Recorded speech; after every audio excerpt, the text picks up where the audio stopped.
And our first speaker is Aviv Yaish from the Hebrew University.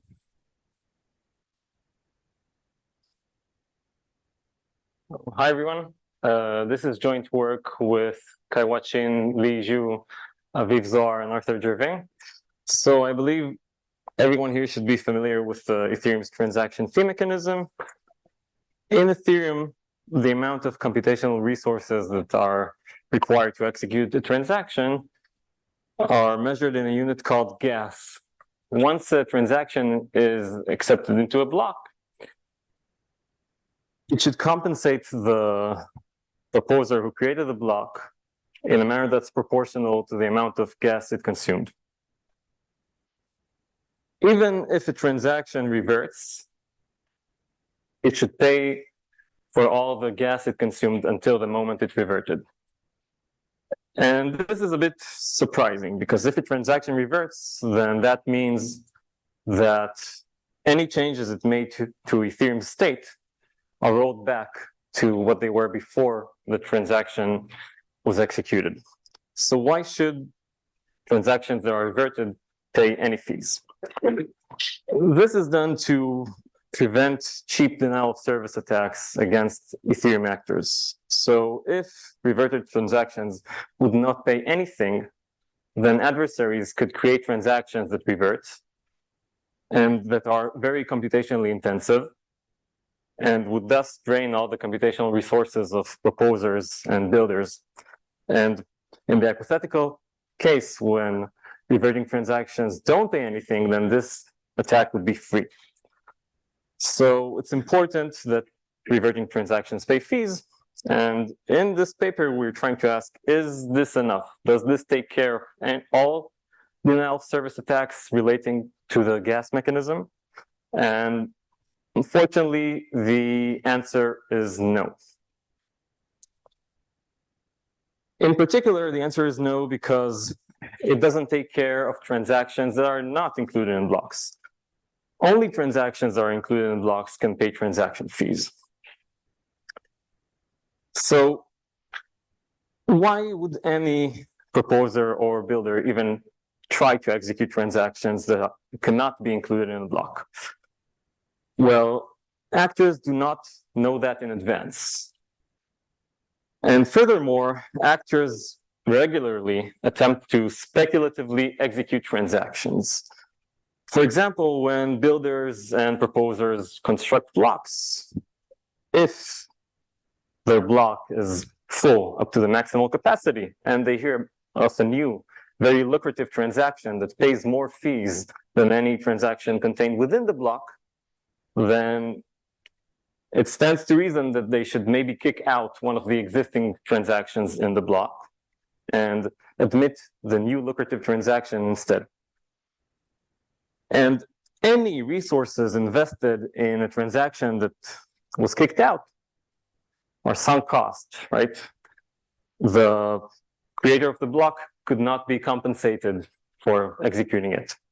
And so in our paper, we refer to such transactions as transactions that were speculatively executed or speculatively invested resources in.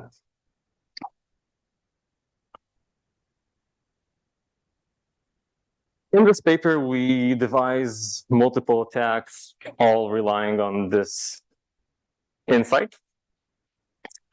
And we show that these attacks circumvent all the defense mechanisms put in place in Ethereum clients, such as Geth. And actually, there are a lot of such defensive mechanisms.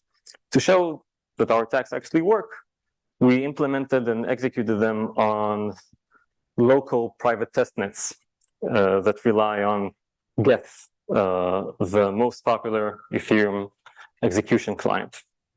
So it seems probably that this work is kind of security oriented. So why should the economists in this crowd, I assume there are some, why should you be interested? Well, our attacks attack kind of ad hoc mechanisms that were put in place and were not formalized like consensus mechanisms or like transaction fee mechanisms in the sense of transactions that get admitted into blocks. And there's a lot of room here for mechanism designers and people who aspire to be mechanism designers to actually think of a mechanism that prevents these attacks and not just ad hoc improvise something. Great. So in this talk, I'm going to present, I hope, the first two attacks. I hope I'll have some time for the third attack. All of the attacks in the paper try to lower the profits of its victims. And if our adversary is part of the ecosystem, for example, if our adversary is a proposer or a builder, it may be worthwhile to attack its competition using our attacks and thus lower the profits of its victims. And in the case, for example, of staking pools, attacked staking pools earn less. It stands to reason that stakers participating in the pool would maybe leave attacked pools and maybe even join a pool of the adversary. So each of these attacks target a different technique that nodes use to validate that transactions can be included in blocks. The first attack, conditional exhausts, targets nodes that try to execute transactions in order to validate that they can be included in a block. And that attack wastes computational resources of such nodes.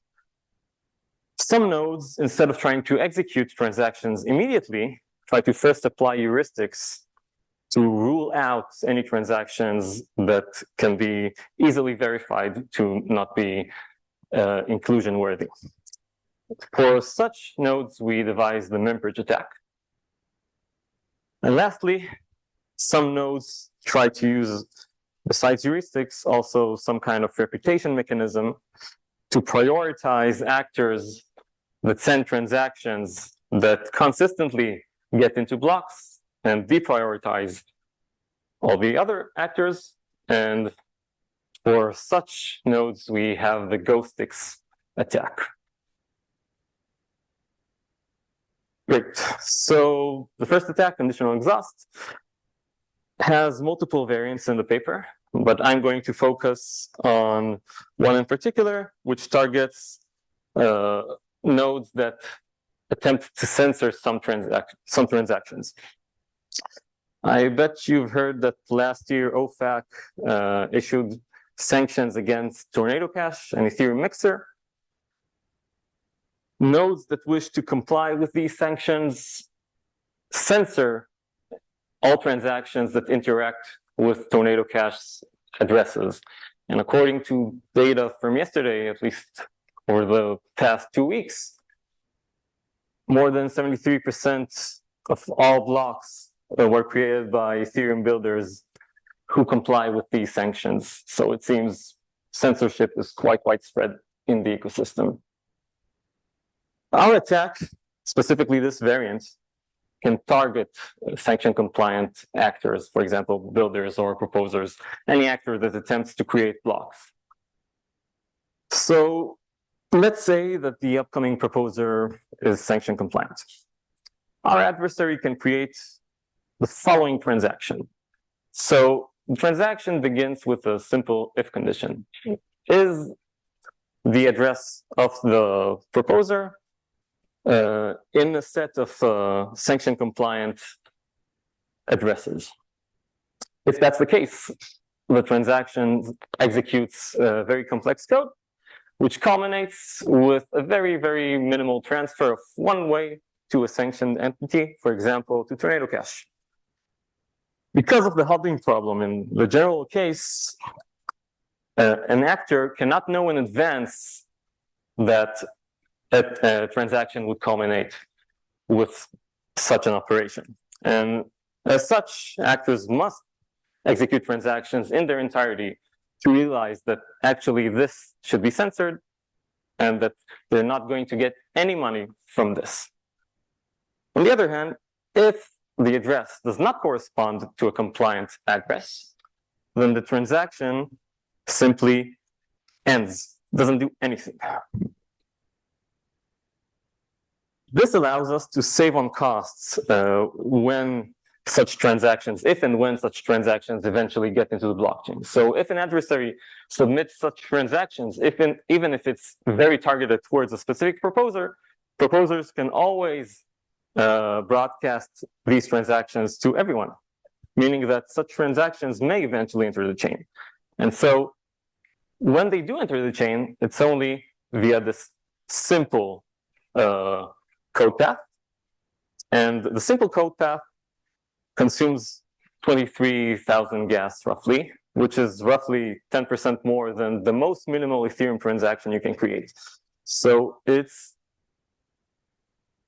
I'm just wondering, is it that complicated to scan the transaction for addresses and determine whether they're sanctioned and then just throw it out? So if they're hard-coded, it's very easy, right? But you can magically construct something like storing various elements, something that's not easily foreseen, right? Because general computations cannot be easily foreseen, otherwise we wouldn't have hard problems, right? Great. So that's the simple path. But the hard path, the complex path, can be made to consume almost an entire block's worth of gas, which is a lot. This is like a 1,200 factor more than the simple case. Great. So to evaluate the actual effect of these transactions on real nodes, we tested them out on a local private testnet, and our testbed used specifications which were considerably stronger than the minimal ones recommended by Flashbots. And we observed that even 140 transactions were enough to completely bring this strong machine to a halt. So that node could not create blocks with honest transactions. It would always mine empty blocks. Because nodes usually prioritize transactions in a greedy manner according to their fees, to get this effect to happen, our adversary has to make the transactions appear lucrative. So it has to offer a high fee rate. And we saw that in order to consistently get this result, even in a high fee environment, it's enough to pay up to $770. Obviously, not always, but quite consistently. So this attack, this variant specifically, targets compliant nodes. In the paper, we have a variant which can do without this assumption. We furthermore show how the attack can be made cheaper to execute, and they'll say easier to execute in very realistic conditions. For example, when using Flashbot's transaction relay. I encourage you to read it in paper. So I don't have a lot of time, but let me just pay some respect to previous works. So in 2016, Hess, Kiefer, and Cyril outlined a very cool attack, which is roughly similar to conditional exhaust, but which arises only if actors adopt Ethereum's proposed DAO soft fork. That soft fork was never adopted, but the attack is very nice nonetheless. Our attack is also relatively similar to Perez and Lipshitz's attack from 2020. That attack is also not relevant today because it used to be relevant, but it was mitigated. So I encourage you to read these papers and also see the comparison we made in our related work. So our second attack, Membridge, targets nodes that try to use heuristics to rule out transactions without executing them. Transactions that are not included in blocks are stored in a data structure called the mempool. Okay, actually in Ethereum it's called TX pool, transaction pool, but mempool is the canonical Bitcoin name, so I'm using that. Obviously, storage is not unlimited, and so mempools are size limited. If a node has a full mempool, if it hears of a new transaction on the P2P layer, then if that transaction is lucrative, pays a higher fee than any of the existing transactions, then it's worthwhile for the proposer to evict an existing transaction in favor of the new one. So, very roughly speaking, it's hard for a node to understand if a new transaction is indeed valid in all hypothetical settings. For example, transaction validity is very dependent on the state, may be very dependent on the state, and the state depends on the order of transaction execution. And so, given a new transaction, well, it may be valid if it's the first in the block, but you never know if it's valid also in other places. And so, in the most general sense, in order to understand if a transaction is valid in all cases, then a node must go through all possible permutations of the transactions in its mempool, in the most general sense. And this is obviously infeasible. So now nodes adopt all kinds of heuristics to try to at least rule out obvious cases. And a very, very cool paper from 2021 by Li, Wang, and Tang noticed that such heuristics can be manipulated to cause nodes to evict profitable transactions in favor for transactions that are not profitable, that pay less, and maybe sometimes even not pay anything at all. And in their work, they introduced some very, very good and stringent heuristics to mitigate their attacks. And actually, that caused us a lot of work, a lot of headaches. But our attack, after some modifications, bypassed all of their mitigations and works as attested by both the Ethereum Foundation and by executing it on local testnet. So before I go into explaining how the attack works, let me briefly explain how mempools work. So in Ethereum, transactions are indexed by their nonces. So a user specifies the execution order of its transactions using this field. In Ethereum, a transaction can only be executed if its nonce is exactly larger by 1 than the nonce of a previously executed transaction by the same user. If a node hears of a transaction that has a nonce that is larger by more than 1 than anything it's seen, whether on the blockchain or on the P2P layer, then that node, at least if that node is using it, that node would put this transaction in a queue called the future queue for future transactions, while any transaction that has a nonce that is larger by 1, again, either when compared to blockchain transaction or a transaction in the mempool, such transactions are admitted to the pending queue for transactions that can be immediately put into a block. In the mitigations implemented by previous works, actually they're in running get nodes. So these mitigations are not hypothetical, they're actually there. So in these mitigations, first of all, very importantly, they made sure that future transactions could not evict pending transactions. Furthermore, they implemented a smart heuristic that verifies that the worst case costs of transactions can be covered by an account's balance. So the worst case cost for transactions is very easy to calculate because you can simply look at hard-coded fields in a transaction to figure that out. So this gives you a very quick way of understanding whether at least some transactions can be included in a future block or not. So our attack mempurge circumvents both of these defenses and also all the other ones put in place in Geth. Our attack assumes that a victim's mempool is already full with transactions and that these transactions pay some fee fee. If the mempool is not full, an attacker can fill it up by herself, himself, whatever.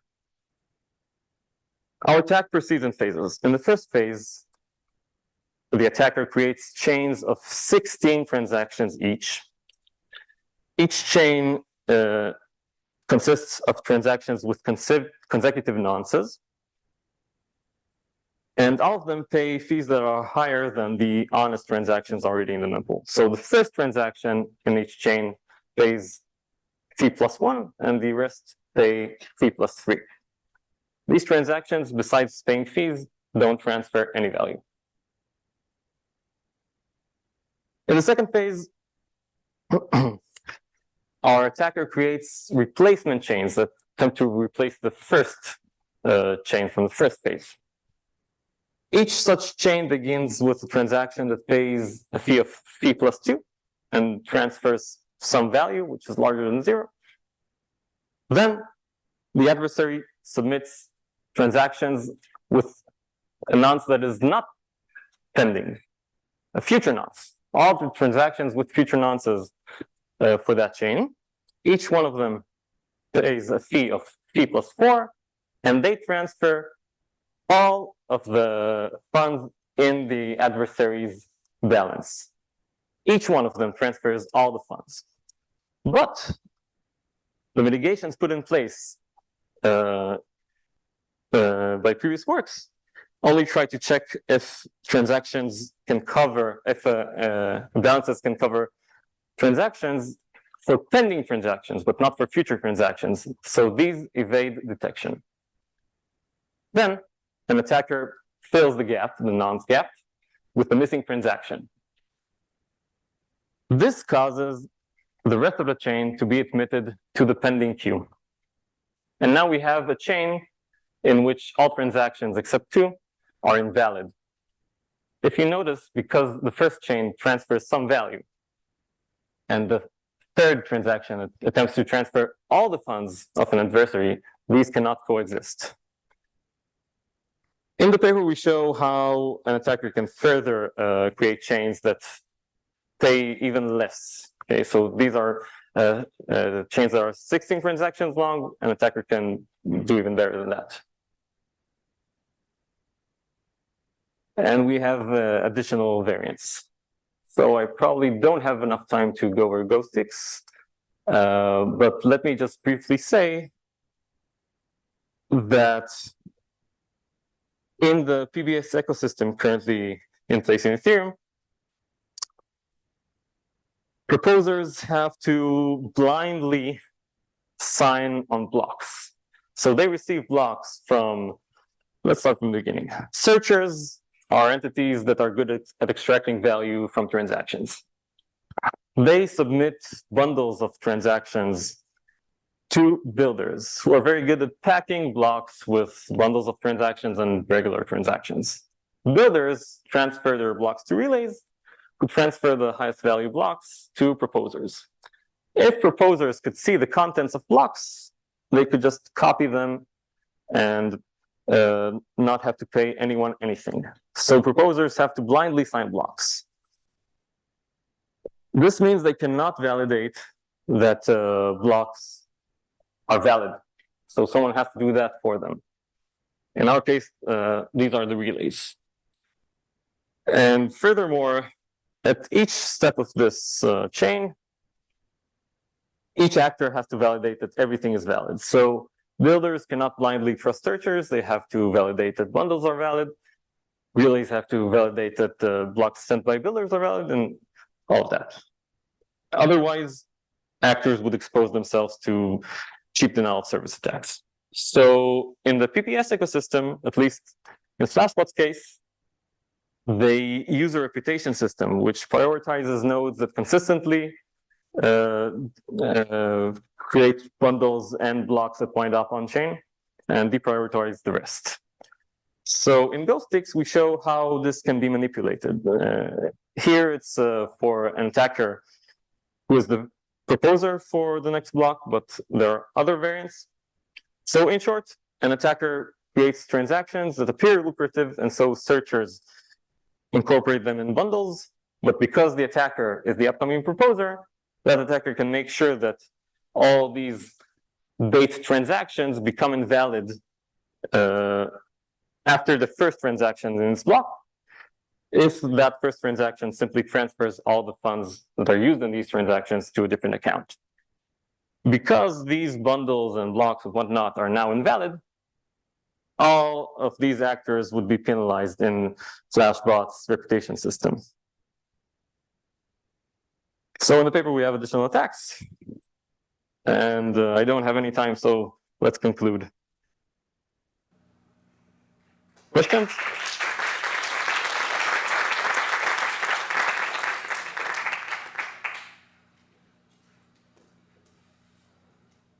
Hi, would something like enshrined proposer builder separation, would it mitigate these attack vectors or would it actually make it more problematic? So enshrined PBS is like kind of a buzzword. What does that mean? Like, do you have a mechanism? So that it's built into the protocol that you have the proposer builder separation instead of now that it's handled by independent agents like Flashbots. So if you take this exactly and incorporate this in the protocol, it won't help. So it depends on the details, right? And are you an economist? No. But you can still try and think of a nice mechanism that prevents that. Thanks.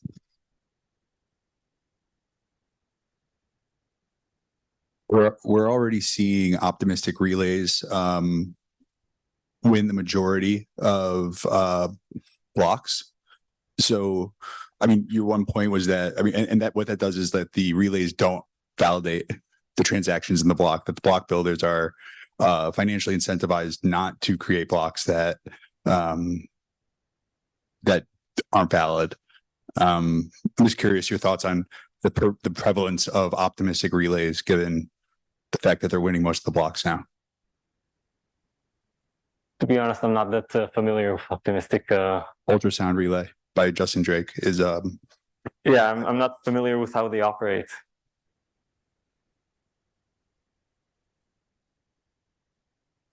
Go ahead, Maria. Yeah. No, but Thank you so much. Just a quick question. How the mempool of one victim, which you introduced in attack number 2, can affect the consensus in the whole chain? I didn't get that part. oh, so it's not supposed to affect the entire consensus because different nodes have different views of the network and may also have different rules for admitting transactions and evicting transactions from their mempools. So this attack mempurge is targeted, but if, for example, an attacker is the upcoming proposer, let's say, then the attacker can do something ridiculous. It can create insanely lucrative transactions, each of them truly valid in isolation, okay, and invalidate all of them with a single transaction in the next block, right? Unless other nodes are extremely restrictive, they should admit these transactions into their mempools. If the attacker has enough funds to create enough of these, the attacker can clear out everyone's mempools, right, in a hypothetical scenario. And in that case, if the network does not rebroadcast transactions fast enough, then you could cause a liveness issue. But affected parties could always retransmit their transactions. Thank you. I think it's probably time to move on to the next paper. So thanks a lot, Abhi, and everyone.